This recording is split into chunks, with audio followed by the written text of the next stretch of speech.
ఆలోచిస్తూ ఉంటారు నేను ఇంత ఏకాగ్రతగా ఈ చీమను ఎందుకు చూస్తున్నానా అని.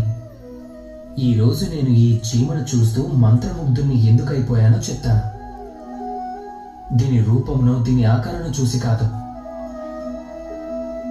దీని ప్రయత్నాన్ని చూసి.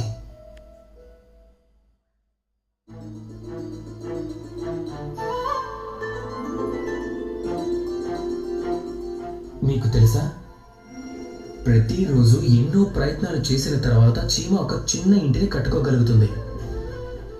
మిగతా అన్ని జంతువులకు అది సులభమైన విషయం, కానీ చీమ కొరకు అన్నిటికంటే ఇదే ఒక పెద్ద ఘట్టం. అంతేకాదు అన్నిటికంటే పెద్ద విజయం కూడా.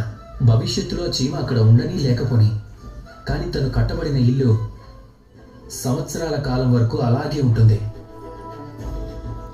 జీవితంలో మనం వరించిన విజయాలు కూడా ఇలాగే ఉంటాయి. మీకు ఒక్క రోజులోనే విజయం లభించదు.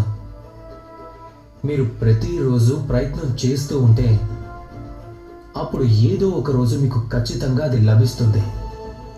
జ్ఞాపకం ఉంచుకోండి, అదృష్టం తలుపులు వారి కోసమే తెరుచుకుంటే ఎవరైతే ఓటమని ఒప్పుకుంటారో అదృష్టం వారికే స్వాగతం పలుకుతుంది. ఎవరైతే లేచి వారి ద్వారాలు తెరుచుకునేలాగా చేసుకుంటారో. కనుక ప్రయత్నం చేస్తూ ఉండండి. విజయం ఖచ్చితంగా ఏదో ఒక రోజు మీ దగ్గరికి చేరుకుంటుంది. రాధా కృష్ణ.